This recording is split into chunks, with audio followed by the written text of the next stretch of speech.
studio for the St. Johns County Show that's on in the morning. We have St. Johns County Sheriff Rob Hardwick in studio this morning. We will talk everything from back to school to how the sheriff is responding to new state laws and debates over e-bikes. We'll get to all that and more, but first we want to thank Bozard Ford. Since 1949, Bozard Ford Lincoln has been more than just a dealership. It's a local legacy built on trust, family values, and a commitment to doing things the right way. Proudly serving St. Augustine and beyond for over 75 years, Bozard offers award-winning service, unbeatable selection, and a state-of-the-art facility with 91 climate-controlled service bays, a quick lane for no appointment-needed maintenance, and even Ford's Garage restaurant right there on site. Recognized with the Triple Crown Award and President's Awards, Bozard Ford Lincoln is where hometown service meets national excellence. Great pricing, friendly faces, and a better buying experience are just off I-95 and State Road 16. Bozard Ford Lincoln, they are driven to inspire. Also, a big shout out to all of our amazing sponsors: Fidus Roofing, Old Town Trolley, Bin 39 Wine Bar, B&S Signs, Chiba Hut Toasted Subs, St. Augie's Pizza, Chris Lucero Bail Bonds, and St. Augustine Handy Houses. Support all of our wonderful sponsors and support us with your likes, comments, and shares. You can find us on YouTube and help us reach our goal of 2,000 subscribers. You can also follow us on Rumble and send Facebook stars. We love those. Our app is back and better than ever. Download it today in the Apple App Store. All right. Good morning, everybody. Hey, happy good morning. Thursday. I'm going through the reads and I've got guys on both sides playing on their phones. No, not playing. We were talking. Not playing. We were talking to each other about you. I know, it happens. mean boys. No, Yep. I'm that guy that speaks out loud. I think you know me very well. Yes. Yeah, I don't waste my time on You're text not messages. No, not shy. I No. was saying hi to our minions out there. Okay. Our minions. Oh, So they're tuning in and coming in and Yeah. winning the first comment prize went to Nick this morning. Yes, it did. Yeah. Do So- you confirm that? Do you see him first too? I saw him first too. Because What did there Nick is say? controversy. He just said good morning. Good morning. Yeah. oh, so the first one to First comment. one, yeah. First one to comment, I always reply to them, first comment prize. Okay. But it's the first comment that I see, and sometimes other people see their So comment there's before it. controversies on. Yeah. Always controversies in everything we do. Yeah. Yes, So- even including that. 100% recount is Make what su- is being called Make sure for. I get the Troy beard hairs off my uniform because Yeah. my wife would be like, Excuse me, you and Yeah. Troy are getting too close. I have a lint roller for you. oh, nicely. I appreciate that. Thanks, Amanda. So, we have the sheriff in, obviously. We do. Blake, are you still alive back there? I think think he's so. still there. I'm just trying my best to be alive back here. Blake, that's a fireman's mustache that you have. So, is. the sheriff's a little concerned. I'm trying. Is that Eddie Murphy on the TV behind you? Yes, that is Axel Foley in Beverly Hills Cop. I love the mustache. He's rocking the stash. Make sure we talk about the facial hair thing because I just went off on some staff about the facial hair thing. Oh, man. Physically this morning. Adding to the list. Yeah. Yeah, facial Yeah. hair. Actually, I'll pull the email up as while you're doing your thing. I'll read and see what I sent. All right, we do have a question of the day. We do. Okay. All right. And the question of the day is, what was the last artist or song you heard coming in? Don't need to give me the name of the song, but usually you remember the artist. Say it again. The song that you listened to coming in, like as you got out of the car or whatever you heard this morning. Did you hear any music this morning? I did. I didn't hear any music. Like, I did. the last Jimmy Buffett, son of a sailor. son of a. I was actually singing to myself in the car. I was That's like, a great song. that was very early this morning, though. Good one. Yeah. Yeah. Yeah. You- I didn't. We were thinking about a song last night. It was Top Gun. My kids are very into Top Gun right now, so I had the Top Gun soundtrack was the last song I heard last night. You went to sleep to that? Well, that was before my house went quiet.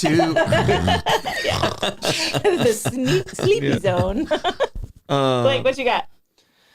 So I didn't listen to any music this morning, but I think the last song I listened to was Mariah Carey, Fancy. Oh, Although he says he puts his head down, he's like, I'm Mariah Carey. Anyway, so let's go. He is honest, though. Yeah. yeah. He said it out loud. Hey, ask George Harrigan out in the lobby what he listened to. I'm very curious. Yeah. Report Blake, is back. he right there or did he go to bed? You there still? Hello? No. My staff acts so busy, but they disappear as soon as the door closes. We have a much more comfortable couch now. Yes. Oh, he's probably sleeping out there. Yeah. Harrigan? Yeah. Never mind. It is a very comfy couch. It's a very comfy couch. So. That was a storage shelf for a long time. Storage Yeah, couch It was. For sure. under that All right. man. And It's clean now. mine was Randy Travis. All right. Oh, listen to This morning. you. Randy Travis this morning. Which song? Deeper Than the Holler. Listen to you. Is that your motivational music coming in? I switch up my soundtracks I'm the quite same a way. bit. Yeah, I'm the same I way. switch up my soundtracks quite a bit because I mean, when we do trivia, the playlist stays on, and that one happened to be on the playlist on Tuesday, and I haven't switched since Tuesday. Nice. So, Randy Travis was there, and the song right before that was Michael Jackson. So Okay, listen to was you. All right. it was actually the Jackson 5. Did you hear that, Barbara Jean? It was Jackson 5. It was ABC by the Jackson 5. I went to that. ABC. Remember back when they had the concert at the old Gator Bowl in Jacksonville? I went to it when I was a kid. Oh, yeah? Yes, yeah, and breakdance wild. pants and everything. Oh, What yeah. were those pants called? Oh, parachute pants. Parachute pants. They were a little yeah. tight. I think my family couldn't afford a larger The pair, so I think they put me in smalls. Yeah, you got the playground parachute. You didn't get the one they actually use. You got the No. playground. People right now envisioning going, all right, Sheriff, yeah. That's how Kendall fell in love with me. It was like parachute pants. Well, you were doing course. that. You were doing that dance. Yeah. They sold out at the stadium back then. Remember when the Jackson 5 yeah. came here? I bet they did. Yeah, of course. That's Of wild. course. Yeah. So I wanted to see New Kids on the Block as my first concert. My mom wouldn't let me go. Would not. Nope. I was the only girl on the block that didn't get to go. Oh, I think it's because she didn't want to go. and listen to you now, all grown up. Listen to Top Gun before you go to bed. I know. Rocking out. still listening to New Kids. So, what was your first concert you went to? Was Oh that it? goodness! I think that was because my mother, my sister, my brother, we all went to. I would say that was probably one of the first ones I remember. It was Yeah. a big to do, Mm-hmm. and I would think I might have been a teenager, maybe 12, 13 ish. Just guessing. Yeah. Yeah. What was your first concert? Mine wasn't until college. Really? So it was Family Values Tour. Oh wow. Yeah. Like, which one was your first? Do you remember? Was it Black Eyed Peas? Probably might have been Black Eyed Peas. All right. It was probably your first concert, not at the amphitheater. Oh, I forgot. Yeah, you saw a lot of kinda- backstage. Ah. He thought it was normal for Yeah. everyone to be backstage. So what are you doing this weekend? Just going to concerts. Yeah. Yeah, Of course. Yeah. I have to meet Joan Jett. Surprisingly, Sheriff, I actually hate concerts. I don't like going to them. Me too. I hate them too. I can't stand going to Give them. me He doesn't your like ticket. concerts, Yeah. And I'm very close with Cole Swindell. We talk on a regular basis. He's coming to town in October. He said, looking forward to seeing the concert. I was like, I'll see you at dinner at my house. I'm not going to see you at the concert, bro. Yeah. I can put you on PlayStation and or on my tune, my playlist, and listen to you on my stereo in my car in peace. Yeah. Not have to listen. What's to- yours? My first one was at the High Life Fronton in Daytona. Sha-na na. Shana I was like 11 or 12. Nice. Do, do, do, do, do. Good night, sweetheart. Wow. I'm trying to do the math on 11 or 12 for me, which would be close to you. So Yeah. Yeah, you're I think 2 years behind me, right? 2, yeah. You're Yeah. 56. 54. Oh, you're 54. You're Yeah. 4 years behind me. Oh, I thought I was right. You were 50. I thought you were just 1 or 2 years ahead of me. Yeah. Well, it's because But I'm in dog years working at the sheriff's It's office. because I'm so youthful. Of True. course. True. Yeah. That's True. why. Okay. Shana na. I think I knew the words to that song because of Three Men and a Little Baby. Yeah. they Probably sing- around yeah, that's 11 right. years old, too. Yeah. I was older than 11 at that time. By the No time way. By the time that came out. No way. Oh man. So Sheriff, thanks for coming in. Yes. We just always enjoy having you in here. Appreciate And- you. And we wanted to get you in here right before school too. Yeah. And talk about like school safety Yep. and some of the things some of the measurements you guys are taking. And I understand you guys have more resource officers out there. Can you Yep. talk a little bit about that? And Yeah. So just what you do to prepare for school going back? Yeah, so our resource deputy sheriffs, if you don't know, of course, here in St. John's County, they opened a brand new school at Rivertown this year, which is Hollows Grove. Right now, currently, because of Marjorie Stoneman Douglas, as you all know, and what happened in Parkland back in 2018, 17 people wounded, 17 people murdered, but the entire country went upside down. But honestly, because of that, as you all know, with horrific incidents comes good things. And the good things are now we have deputy sheriffs because of mandated legislature in every one of our schools in St. Johns County, to include some of our private schools too as well, and charter schools. But anyway, so as we kick the school year off, of course, Captain Peggy Tennyson, who you know very well, she kind of is the police chief for me over all of our schools and resource deputy sheriffs in St. Johns County. So again, we do have at least one deputy sheriff in the school. I have proposed to the new administration superintendent coming in that I'd love to go to 2 permanent deputy sheriffs in all of our bigger schools. You got Tucoy Creek opening this year with about 2,600, Creekside with about 2,600, and Bartram with about the same. So we got some massive schools out there that I believe, we need at least 2 deputy sheriffs. So also with our youth resource deputy sheriff, something we added over the last year and a half is we have 2 new canine units that are in our schools. Deputy Hall has Deputy Tiger with him, who's a canine narcotic dog, and now a gunmetal dog that just got certified 2 weeks ago in gunmetal. Oh, wow. And then our second deputy sheriff in the school is Brian Wright, Deputy Brian Wright, and he has canine deputy Scout with him, who's also narcotics and gunmetal certified as of 2 weeks ago. So we're looking forward to that. We have kind of done something a little bit different with those 2 dogs. Scout is a long-haired or long-whiskered, they call it, a German short-hair pointer. And then Tiger is a chocolate lab. So what we've done with those 2 dogs are they can actually sniff people, which is out of the ordinary usually for canines. Usually it's an object they're sniffing for. Mm-hmm. So now those canines are training with sniffing people by walking by them and maybe hitting on their pockets or their person if they have, of course, gunmetal or a narcotic, illegal narcotic. We also added over the last 2 years 2 threat assessment deputies that are technically detectives. They are very proactive with working all the threats in the schools that we get, either via social media platforms or written threats or, of course, verbal threats in the schools. So 2 detectives. Mitch Watson works in the north, and Rachel Souls works in the south part of the county, just for schools. And then also, too, we have a permanent juvenile civil citation, which is Deputy Lori Lucas. She does nothing besides juvenile civil citations. So again, we're just trying to do more and have its own agency, even though they have all the assets that we have in the St. Johns County Sheriff's Office. That's one. We have 71 school crossing guards that work at 28 schools, 78 posts, 78 posts. And they move about 28,000 kids a day to and from school through these positions and posts. So they're amazing people. Then about 24 to 25 public service assistants that help with traffic control. So those are just the people that work in the schools. But we have a great relationship with St. Johns County. And as we get ready to go back to school, of course, the school buses, we try to educate, of course. And please go to our social media platforms and see what does the law say of when you have to stop.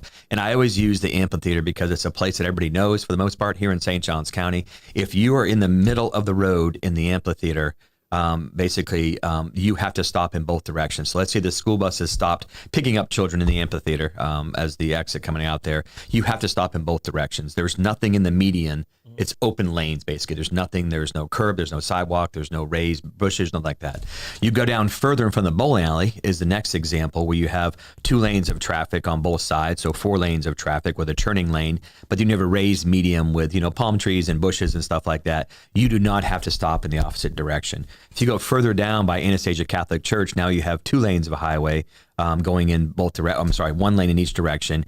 Both directions have to stop. So that's the big thing is school bus safety. And if you're not sure, just stop. Mm-hmm. Of course, we have a lot of kids on school buses here in St. Johns County. Upwards of 30-something thousand actually move on school buses every day for all of our public schools, which is 44. And then the last thing, of course, we talk about is these e-bikes. A lot of kids are getting to and from school on e-bikes, bicycles, skateboards, golf carts. We are just really hitting the educational piece on this. I think you all know this. We have some kids in critical condition as we speak today. Even one just a couple of days ago that was hit by a UPS truck. And unfortunately, the kid is at fault. I hate to say that, but just fortunately, he came out of his driveway. The UPS truck has the right of way in the street. And of course, the kid came out and got struck by the vehicle. So we're trying to really push the educational and enforcement part. We stepped it up over the summertime. Our motor officers, our traffic units, our deputy sheriffs out there. This is not, I want to punish the kids and stick a ticket in their pocket. This is, let's educate the kids and save lives. So right now, currently the e-bike statute or the e-bike laws are under the bicycle statute, which basically says if you're 16 years and under, you must wear a helmet. And of course, you got to abide by the same rules and laws as you would as a car, basically. Yeah. So stopping at stop signs and yielding right away, stuff like that. The e-bike is currently under the bicycle statute. So a lot of people ask, well, they can't ride on the sidewalk. Well, technically they can because they are an e-bike, a bicycle as we speak. I am approaching legislature this year when they get back in session trying to change that statute. We're taking the lead on that with Senator Leak and Representative Kim Kendall and trying to change the law on that and pull it out and make it its own, You two will remember this, but remember the days of the moped that had the bicycle pedal wheels on there? Yeah. The statute's it's kind of really there. Mm-hmm. We just got to take it back and revamp that old moped bicycle statute. Okay. And again, we're looking forward to it. So looking forward to, of course, school starting back up. But this is one thing I'm going to tell you is everybody wants to drop their kids off on week 1 or 2, and I understand that, but that means there's going to be additional traffic on the road. So give us a couple weeks for the kinks to work out. Quit your complaining because it's not going to work. Kids are back. That same traffic pattern week 1's not going to be the same. Yeah, it changes. Just give us some time. So, and again, there's a brand new school on County Road 13. 80% of the kids are going back into Rivertown, but there's some change in the traffic flow and pattern. So just be patient. Do your back planning better. Maybe look at the school bus times. They're all public record on the St. Johns County School bus or school website, and look at the times the school is open and maybe adjust your schedule away from those times. All right, we actually, I jumped the gun. We actually should do the traffic report the weather report. Okay, the weather report's going to affect traffic because there is going to be a thunderstorm coming in this afternoon. So I'm predicting there will be rain at 1:28 today. 1:28 today. There will be rain, but it's going to be a nasty afternoon. I mean, so if you got stuff to do, do it this morning. Will you text me and remind me at 1:28 and see if you're right? Okay, I will do it. Roger. I will do it. Actually, you'll just go, he was right. The chances are 90%. Yeah. If it's dry and not raining at 1:28, take a selfie and tag us in. If you're Yeah, send it to me too as well. Make sure you have my cell phone. At 1:28, I want to see it. So, All right, that quick check of the weather brought to you by Bin 39. Discover one of St. Augustine's best kept secrets. Bin 39, tucked inside St. George Inn at the north end of St. George Street. With over 95 boutique wines, 50 of them rated 90 points or higher by Robert Parker, it's the perfect spot for a romantic date night or a relaxing after-work unwind. Sit by the glass or the bottle in a serene courtyard setting and enjoy live music Thursday through Sunday, open daily from 8 a.m. to 8 p.m. Just stop by and say, I'll have what Irving's having. Bin 39, your taste to discover. All right, Blake, I think we're going to do an abbreviated Hit the Blake's traffic report. Indeed. Traffic looks fine. Loading. Not There bad. we go. Yeah, it's moving. Not bad. lower right looked a little green. That's because school's not open. Was abbreviated, that is true. All right, that traffic report brought to you by Old Town Trolley. Climb aboard Old Town Trolley and experience over 500 years of history in the heart of St. Augustine. This fully narrated 90-minute tour features 22 convenient stops and covers more than 100 points of interest, including iconic landmarks like the Castillo de San Marcos, the Fountain of Youth, and Flagler's Historic Hotel. With open-air views and all-day hop-on, hop-off access, it's the most fun and flexible way to explore the nation's oldest city.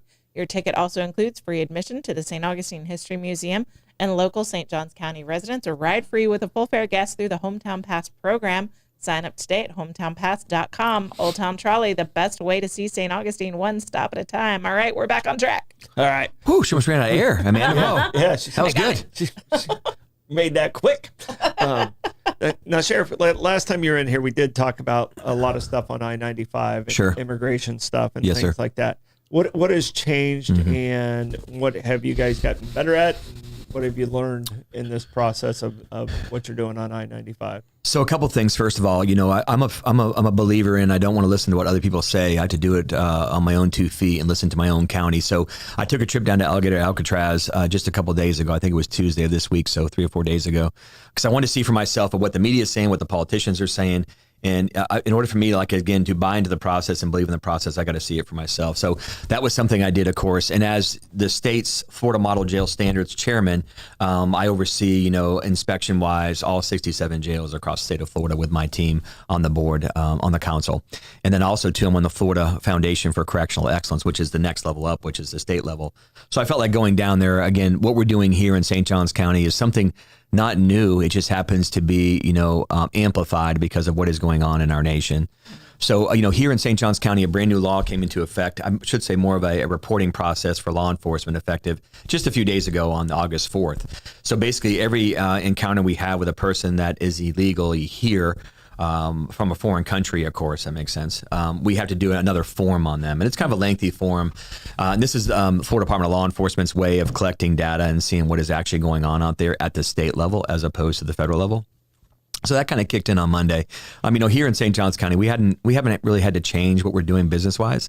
I'm probably one of the few counties that has a full-time team that does work on Interstate 95, and this is interdiction.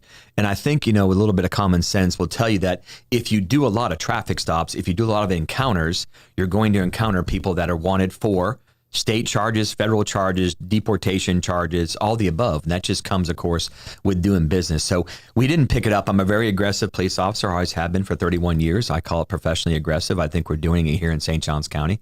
I've kind of taken the reins off and allowed our deputy sheriffs to be deputy sheriffs. And again, I think the community likes what we're doing because it's lowered crime and people feel safe here for the most part.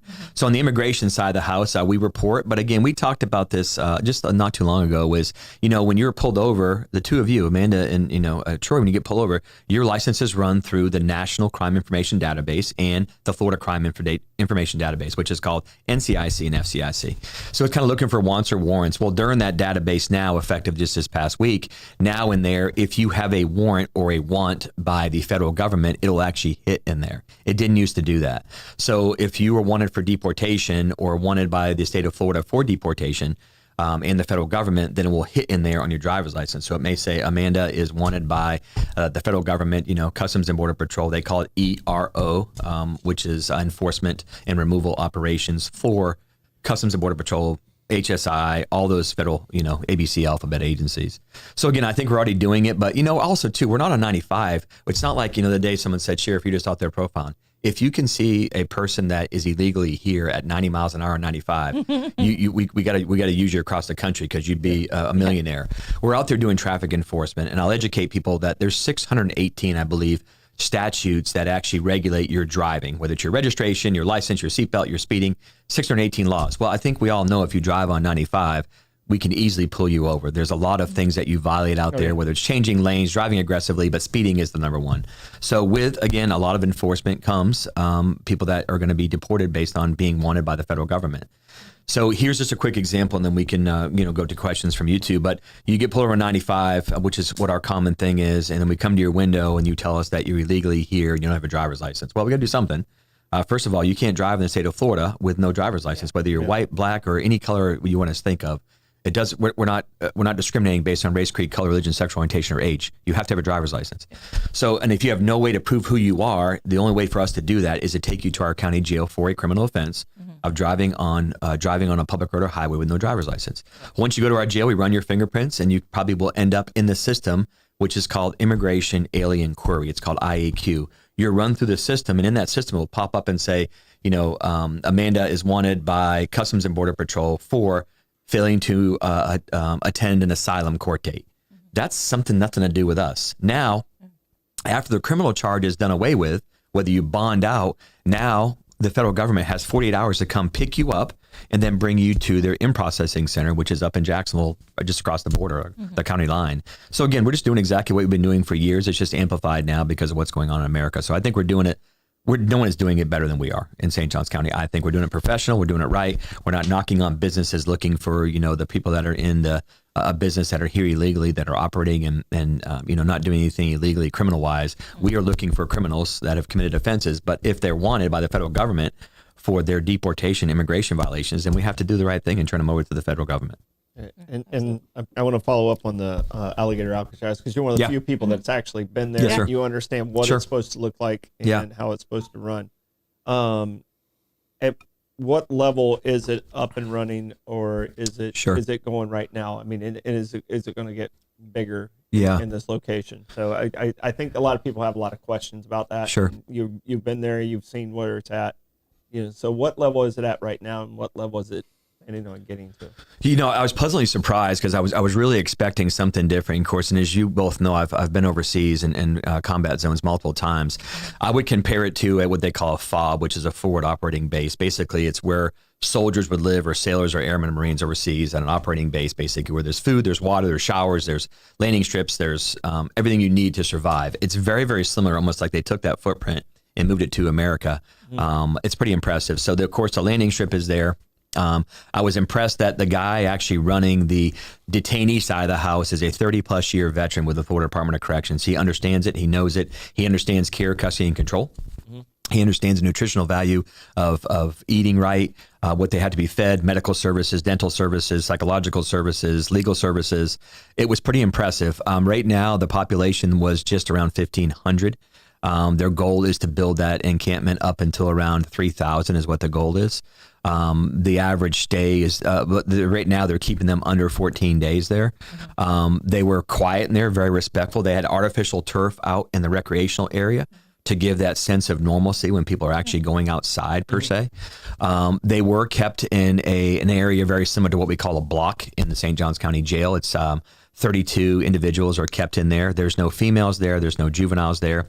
Every one of the 1,500 plus had been arrested somewhere in America for a criminal charge. It could have been as low as a driving with no license, like I just talked about, or it could be as high as homicide. Just guessing on what I saw there, I would say 70% were probably Hispanic based. I would say 10% were Russian based, and I would say the rest is kind of all over the board, but that's what we saw there. There were known gang members there that were identified through the Russian gangs, through the Hispanic gangs, and so and Asian gangs. There was telephones in their cell blocks on 24 hours a day. There are bathrooms and water in their cell blocks on 24 hours a day. Of course, the shower facilities are the next tent over per se, but it was dress right dress. It's probably better than what most people are living in America. I would say more than 50%. They have a nutritional value on their foods where they're preparing meals, no matter of what your faith or your belief is. They are preparing meals. I saw the meals. It said kosher. It said Muslim. Yes, all the above. Vegetarians, no meat. I mean, I saw those. And it's actually run by a kitchen out of, I think, up in Mississippi, Louisiana. I physically saw a man wiping down a table where food was being prepared with bleached cloths when I was there. It was probably the cleanest facility I've ever seen. And I've inspected a lot of jails across this state, and I've seen a lot of prisons across America. I would say it would be in the top 5% of the cleanest jails. And people are getting medical attention, dental attention. There was an amputee there getting a prosthesis, his prosthetic leg attached or given to him. They're getting everything right to go back to their country. And they spoke to me, the detainees did. They were calm, they were polite, they were quiet. They understood that coming to America illegally was a risk, but they were willing to take. Absolutely. Yeah. And they all said that. The ones I talked to said that. There was no screaming going on. There was no yelling going on. The staff was overwhelming there. It was, matter of fact, I ate in the chow hall for the employees. The chow hall for the detainees was better than the chow hall for the employees that are working on post. Sheriff Hardwick, I do have a question for you because in your last answer you mentioned saying that the Alligator Actors has noted gang members in the facility right now. Can you talk about Florida's state gang databases and how you're able to use that tool for enforcement, like during traffic stops? Like, can you see like if a person in the computer is like a known gang member or like has been flagged by the Florida database? Yeah, so good question. And actually, I'm proud to say, just to get off topic a little bit, our team, our investigative team inside the jail was just honored 2 days ago in Orlando. I drove down to receive the reward with them. They were just awarded the best gang intelligence in the United States through the Association of National Gang Associations. So, the gang database in there is actually controlled by the Florida Department of Law Enforcement. It is a drop down we can actually add in there if we know a known gang member. We do share intelligence. I think you all know this. Our real-time intelligence center, the St. Johns County Sheriff's Office. Every one of our analysts are assigned to a federal, state, or local entity, meaning that they can actually share that data. The big thing, of course, I have a great relationship with our touching sheriffs, which you all know. TK Waters is one of my closest friends. Michelle Cook is phenomenal in Clay County. Gator Deloach and I talk weekly. Putnam County, of course, and Rick Staley and I are very close. So I got that relationship with the surrounding areas. We have members on the Joint Terrorist Task Force for the FBI. I think I'm the only sheriff that carries a secret security clearance with the FBI, with the national government, or the federal government. So again, that's those relationships, data sharing. So yes, we can identify them. And Blake, you asked something too. When you come into our jail, let's say we're taking photos of you, we take photos of your tattoos because our people in the intelligence-based policing can actually identify you by your gang affiliation, by certain tattoos. And I think everybody knows that by Latin Kings, of course, there's certain identifiers, and Crips and Bloods, of course, and other gangs that are here locally too as well. So I think that gang intelligence information that we share, Blake, is important. But yes, it's readily accessible to all of our deputy sheriffs. All right. There is a language with tattoos. I know there was a lot of discussion in previous months because our president had said that this person had these tattoos, which mean this, and people are like, that's not written on his knuckles. And there is a language with tattoos. There is. It's a branding. And it's very powerful too. And the big thing is, and I studied gangs when I was working in the prison system. I worked for the Florida Department of Corrections when I first came out of the military. And I actually studied the gang tattoos because I was like, they would tell me what it means. But for you to get branded with something and for another gang member to find out you have their brand and it's not there legitimately, your life is on the line. So it's a big, if you were to have a tattoo on your fingers or somewhere visible, most of the gangs, as you know, you have to be visible. They got to be able to identify you from a distance, meaning that they walk up to you, they know exactly who you are by the branding. And it's very risky to get, fake branding per se on you that you're a member of something that you're not, especially down those roads, whether it's Outlaws or Moguls, or whether it's the MS-113 or it's the Bloods, the Crips. I mean, you go down those roads, it's dangerous. Latin Kings, you get a Latin King tattoo and you're not a Latin King, you will disappear. Yeah. It's disrespect. It's a stolen valor. You're darn right. It's almost like it's just like the military. I don't want to say that out loud, but it is stolen valor. You're absolutely right. I know somebody that got a Zodiac tattoo that they thought looked cool. Dangerous. And someone came up to them and they were like, that looks exactly like this gang. You might want to cover your leg. Highly recommend you. And they Google searched it and they're like, oh no. My bad. That's on me. My bad. Yeah. Add the sunshine to it, with some rainbows going into it. Yeah, exactly. But we're doing great things. Do we want to take a break? We're not going to do the gas report. Okay. We're going to pass on the gas report, but it is brought to us by Chris Lucero Bail Bonds. Trouble with the law? Call the name St. Augustine has trusted for years. Chris Lucero Bail Bonds, available 24/7. Their experienced and compassionate team works fast to get you or your loved ones out of jail and back home. From paperwork to release, they make the process simple, discreet, and stress-free. No judgment, just help when you need it most. When time matters, remember the name and the number. Chris Lucero Bail Bonds, 904-822-BAIL. That's 904-822-2245. 22. All right, and we're doing the music from 6 o'clock today because there's so much music out there, and it's still a pretty long list. Still a pretty long list. All right, live music report. We've got Doug Hyde, a.k.a. the Duggernaut, at Marina Munch at 6 o'clock. We've got Moro Family Band at Plaza de la Constitucion at 6 o'clock. Dewey Valles at Iggy Grill and Bar. That is 6 o'clock. Baby Grays at Pesca Villano by Michael Lugo, 6 o'clock. Space Heaters at Prohibition Kitchen at 6 o'clock. Chase Foraker is at Pierre's Pub at 6 o'clock. Joshua Tennessee Worthies at Colonial Oak Music Park at 7 o'clock. Kevin Cunningham is at Colonial Oak Music Park at 7. T.R. Zielinski's at Colonial Oak Music Park at 7 o'clock. Sister Hazel's at Ponte Vedra Concert Hall at 7:30. Matt Wilson's at Cortesi's Bistro at 7:30. Jaja Flamenca is at Schooners at 9 o'clock. And Versa Vitale is at Tradewinds at 9 o'clock. A music report brought to you by Fidus Roofing. When it comes to protecting your home, trust Fidus Roofing and Construction, voted Best of St. Augustine every year since 2012. As a GAF Master Elite contractor, Fidus installs the GAF Lifetime Roofing System and expert metal roofs built to withstand Florida's toughest weather. From emergency repairs to full replacements, plus pavers and gutters, Fidus delivers quality, durability, and energy savings with every job. For Fidus Roofing, call 904-355-ROOF. That's 904-355-7663. Fidus Roofing, where trust is built from the top down. All right, we did that one. All right. Now, Sheriff, I don't know. Have you made it up to the new Ponte Vedra Sister Hazel's there? Is what made me think. Have you been up there? It looks beautiful. It's incredible. It is beautiful. Yeah. They did a good job with that, by the way. It's incredible. And you'll be doing the traffic, I'm assuming, out on the Yeah, street they hire us for every event, just like, as you know, just like they do at the AMP. Yes, sir. Yeah.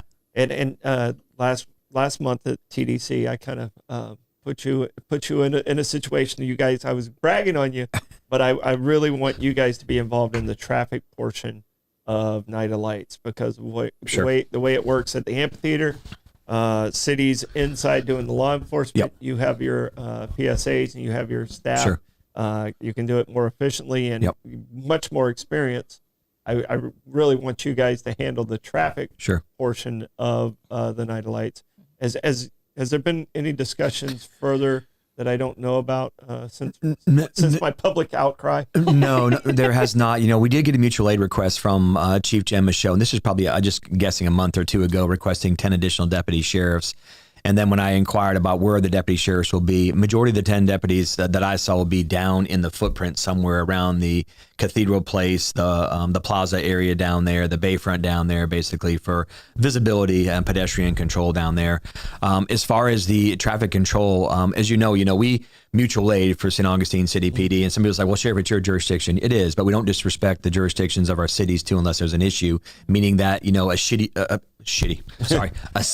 abandons basically their post. And we've had that across the country where the sheriff constitutionally has to step in and actually take over jurisdictional boundaries. Well, that's not the case here. This is a case of a special event or an additional sanctioned event per se, and we are just simply a mutual aid entity. But we are all in to listen, and of course, I know the county commission has reached out to us and expressed some concerns, but we have to have those request per se from the jurisdictions, and not say we're the big sheriff's office going to come in and take over and save the world. No, we have to work together on these certain things. And we kind of made it work at the amphitheater 20 years ago. By far. And it just it works. And sure you guys does. do an amazing job on the street, and they do an amazing job inside. Internally, yep. And the biggest problem is the pedestrian control, because they keep walking and they don't stop, and then the traffic completely bottlenecks. Sure. And then it just gets worse and worse and worse.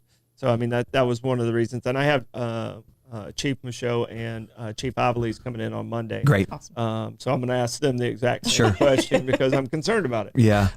We made some recommendations too. I'm not sure what they're going to do with it. We made some recommendations, or I did at least. If you look at Avenida Menendez down in front of the Bayfront there, in front of Harry's, of course, in the Saint, and going all the way down to River and Fort, we recommended that basically like other cities have done. And I just was somewhere in another southern part of Florida, and I saw it where they actually put in the pedestrian barriers up all along the middle, and forces people to only cross at the designated crosswalks, which there's 2 on the Bayfront. Mm-hmm. So the only way to stop that is to put, basically a fence, or just, those bicycle rack fences basically down the center of northbound and southbound on Avenida Menendez. And that forces everybody, you have to walk down to the actual pedestrian crosswalk and cross.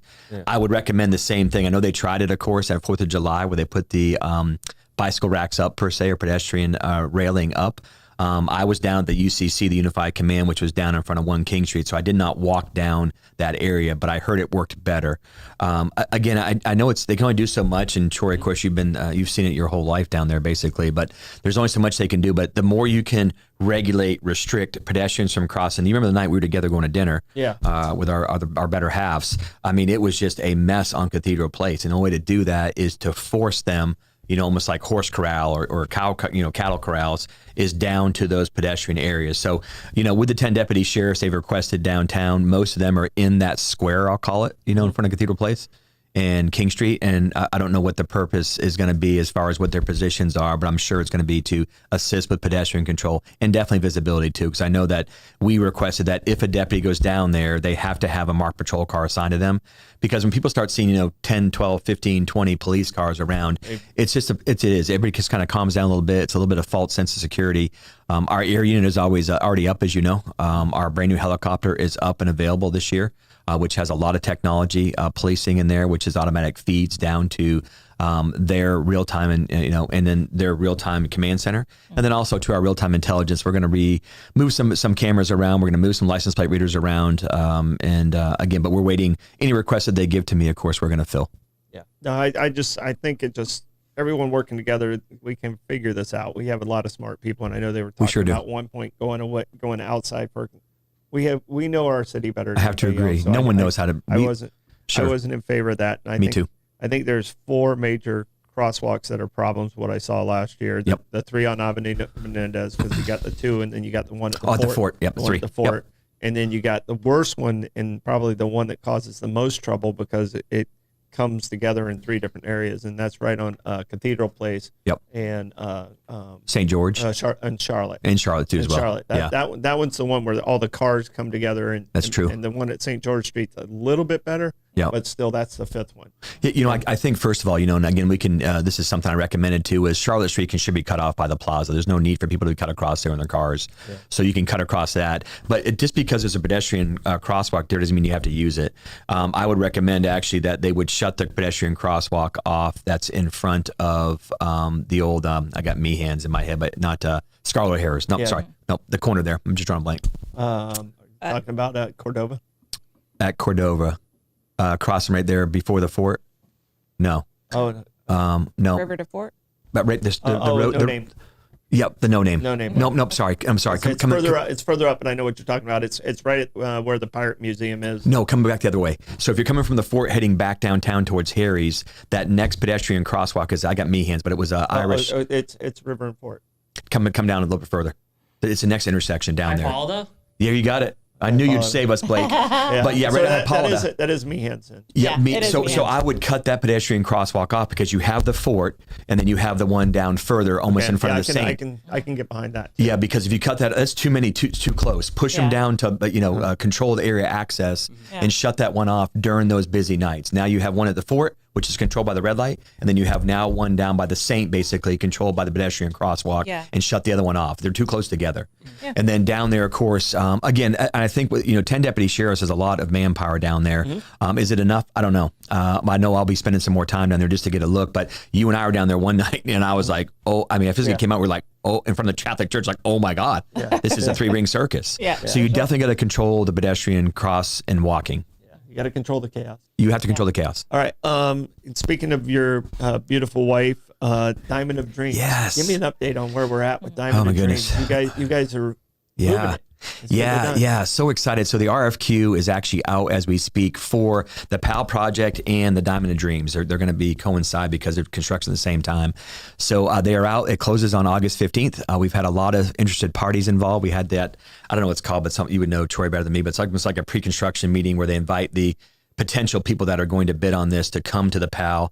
There was, I think, 5, 6. You nailed it. It's a pre-con. Yeah. 5 or 6 businesses or different vendors were there, and they asked some very good questions. And I was very stern. You know how I am, is that if you're coming here to make $1 million off a project for kids and special needs kids, you got the wrong sheriff, because I'm going to call you out and don't waste my time.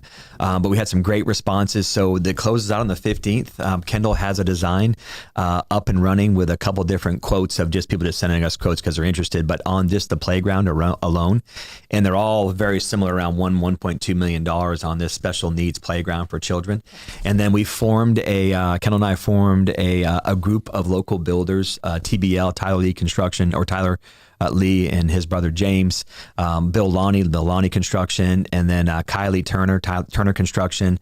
We got them all together saying, hey, let's build the bathrooms for Kendall's special needs kids, because they're going to have changing rooms for adults in there, and washrooms for adults in there, and then a pavilion attached, which is what TBL Construction, Tyler Lee and his boys built down there for Home Again St. John's.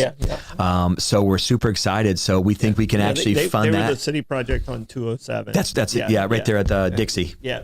Yep. So we want that same pavilion Kendall does attached to some bathrooms. And then, of course, we've had some people step up and say they want to donate the base of the baseball field. Florida Carter, which is, of course, a big company out of Jacksonville, owned by a mom and dad and a former the grandfather who passed away. They want to do the base as a donation. So Kendall is still raising funds. We got a $10,000 check the other day. We had a great time with Fire It Up with, of course, the firefighters, Chris Stewart and Bradley Cooper. I mean, they raised $17,500 for Kendall's project. So she's continuing to fund, but we believe we got it almost funded for the entire project, and we're going to build something that is going to be the best in probably Northeast, if not the state of Florida. It's going to be amazing for these children. Yeah, that's so cool. See, and that's beautiful. Like, I've been here for so long, and with PAL. Yeah. I was on the very first PAL. Yes, sir. That was here, and I was on the very first. So I was on the Field of Dreams too. I mean, it shows my age. Yeah. But it's amazing where it's at, where it's at, and you got to be very proud of where your police athletic. Oh my goodness, I'm so proud. Yeah. And it's always scary as a sheriff, because I won't be here forever, and I hope the next sheriff, he or she that comes in has the same vision and understands that we don't want to lose these momentum we have, because the projects will be done for the next sheriff coming in when the county says I'm done with my terms. And I hope that he or she understands that this is the vision that we had. A lot of us had it for years and years and years, and we have the funding finally. We have 5.9 for the PAL project, and Kendall has raised just under $3 million for her project, A Diamond and Dream. So it's coming to fruition. It's exciting, and we should be. The builders have been very positive about breaking ground for the ball fields, including Kendall's project, around the end of this year. Super excited. It's emotional, to be honest with you. Yeah, because I mean, Mike Dillion.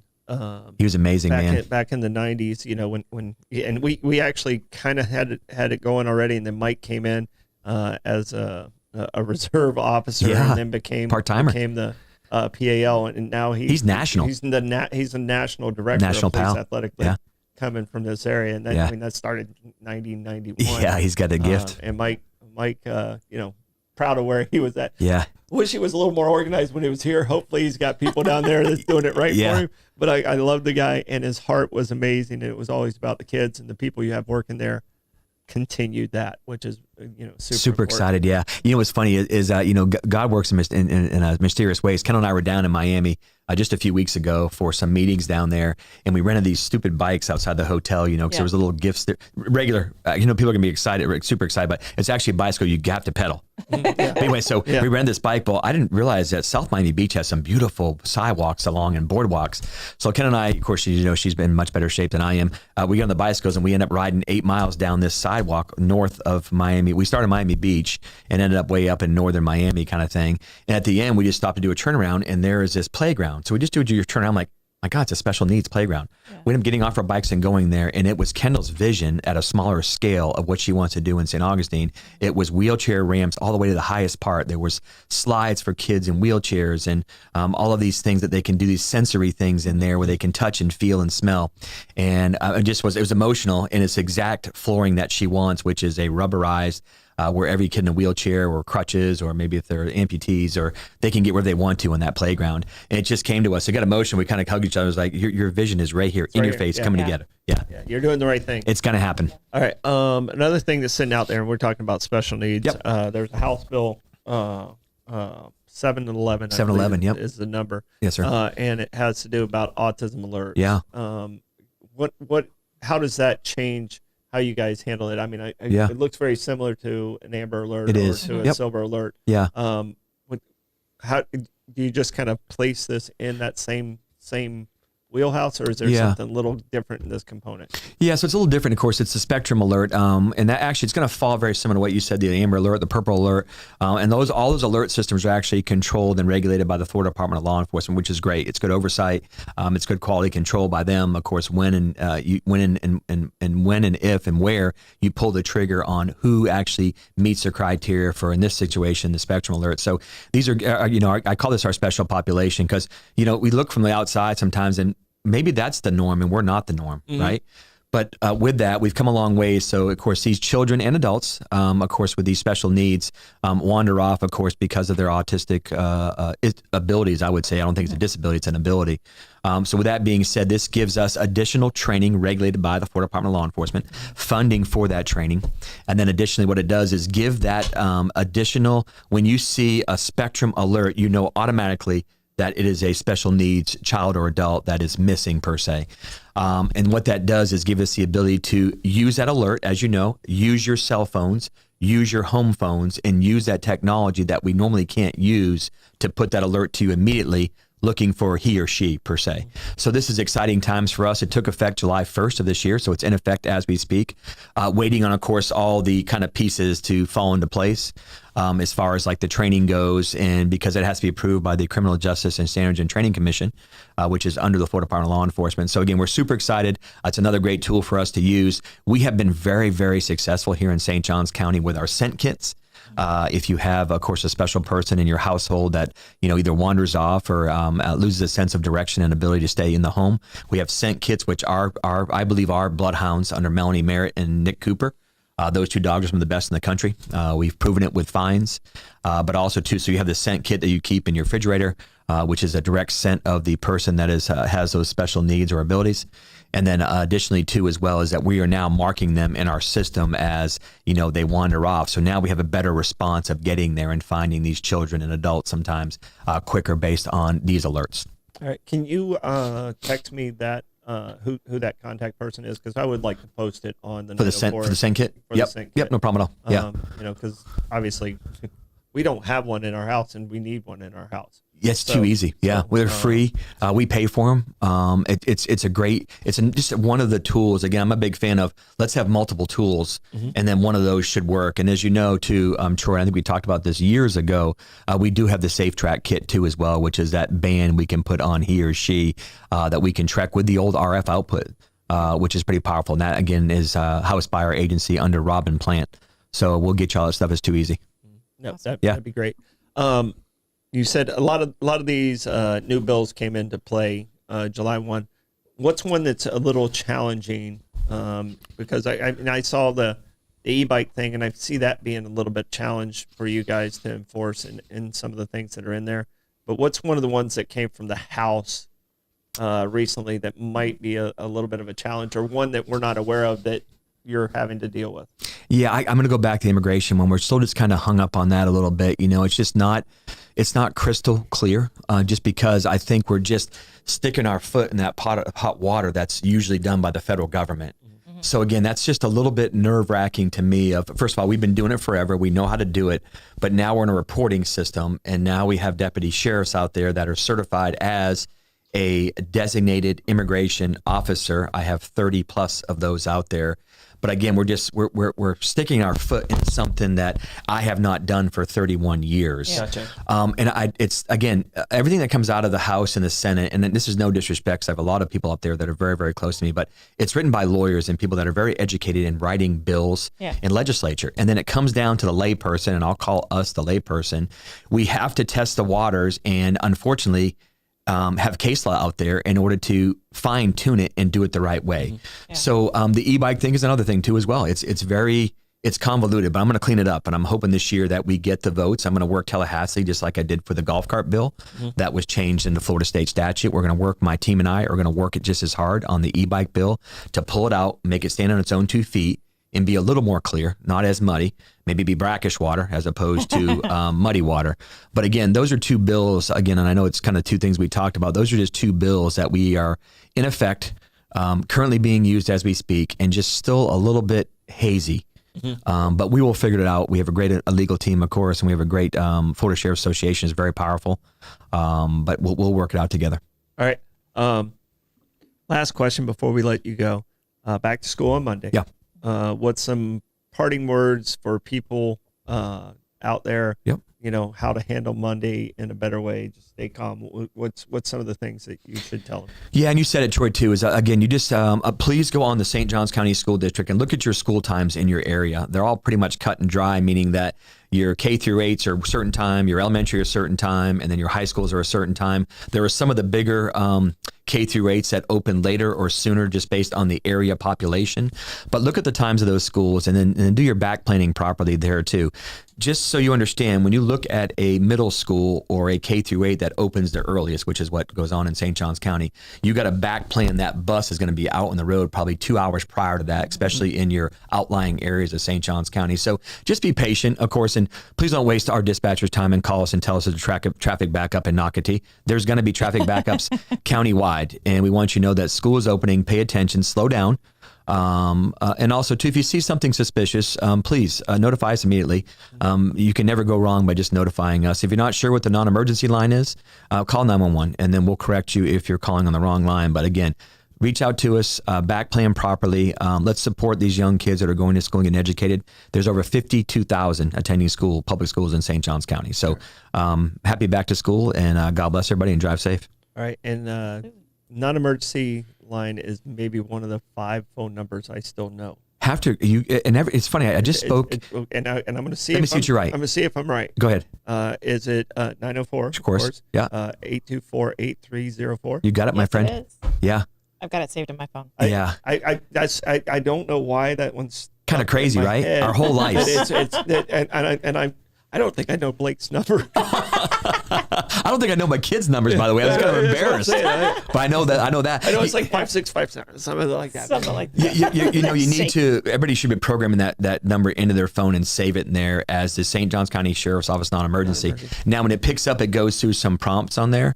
Of course, and the biggest prompt is if you want to file a report or speak to a deputy sheriff, and that's what you're going to be calling for. You push that number, it goes right to our comms center. You'll speak to one of our comms operators, and they'll triage of what you're calling for. But again, if it's an emergency and you're not sure, don't hesitate. Just call 911 and our comm center. And I'm just going to say this to you. Our comm center, our 911 men and women out there that answer the 911 phone, they're going to say, hey, what's your emergency? Well, I just saw a dog off the leash. They're going to say, please stand by.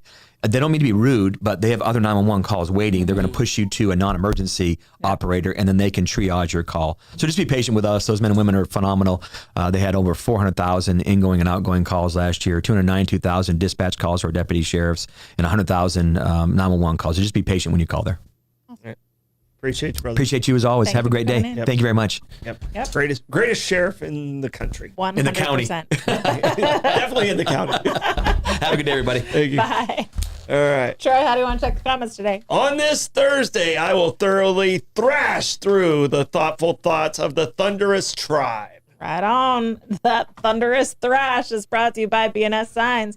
Want your business to get noticed and stay that way? Turn to B&S Signs, proudly family-owned and serving St. Augustine for over 50 years. From bold vinyl lettering to towering pylon signs, they specialize in high-quality custom signage built to last. Their expert team handles everything: design, installation, crane service, repairs, and maintenance with fast, responsive service that keeps your sign looking sharp. Make a lasting impression with B&S Signs. Visit bnssigns.com because when it comes to signs, they do it all. Also, St. Augustine Handy House. Need a custom or prefab portable building that's built to last? Come to St. Augustine Handy House, proudly owned by Troy Usina Enterprises and serving the community since 1988. With over 70 structures in stock, from sheds and barns to carports and offices, you'll find the perfect fit for your needs. Every building includes free delivery, leveling, and anchoring, plus easy financing options. Visit them on State Road 16, open Monday through Saturday, or call 904-823-9092. St. Augustine Handy House, where quality meets convenience and community matters. All right, Troy, give us a comments report. I probably should have told people to text me at 128. I'm so excited to see these pictures. All right. Wawa is the mini gas report. Wawa's at 311, Costco's at 361 or 261, and BP's at 312. Bobby got in a Go Air Force. Hopefully he's listening on the air. You know, if you want the sheriff to see Go Air Force, write a check to the Diamonds and Diamonds and Dream. Diamonds and Dreams, and put Go Air Force in the memo line. That's a way the sheriff will see it. So always great to have him in. Great comments. We're very fortunate that he is our sheriff and 100%. here so easily accessible to us. So not everybody has that. So thank you, Sheriff, for coming in today. Absolutely. Thank you very much, Sheriff. All right, that's Stordom. Do we have a Stordom stat? Stordom stat today. George Washington created the Purple Heart on this day in 82. So it's 1782. And it wasn't an injury award when he created it. It was one of the hardest awards to get. And and it was more of the Medal of Valor or the highest one. And then in the Civil War, they brought it back as an injury, and that's why his image is on the Purple Heart. Okay, because originally it was a merit award, and I think only 4 of them were signed by him and awarded. And so it was very difficult to get. Yeah. Very cool Stordom stat. That Stordom stat brought to you by St. August Pizza in downtown St. Augustine, right at the corner of Riberia and MLK. Get yourself a slice today. Do we have plugs, Troy? We have plugs. We have Bollocks tonight. We've had some great Bollocks shows this week. Lenny and I have been able to go back and forth, and you and Lenny went back and forth on Monday. So we did. If you haven't caught any of the Bollocks shows, make sure you do that. And all right. Do you have any plugs for us, Blake? Yeah. So next week we have 3 back-to-back interviews. Next week on the story, and we have on Monday we have Chief Michaud and Fire Department Chief Alvarez on Monday. Then then Tuesday, August 12th, we have County Administrator Jory Andrews. And then on Wednesday, August 13th, we have Eddie Creamer coming into the show. Yep. Very cool. Our property appraiser. Absolutely. Don't forget to like and follow us on Facebook to catch all of those amazing interviews. You can find us on Instagram. Subscribe to our YouTube and our Rumble. Bollocks tonight. Bye, guys.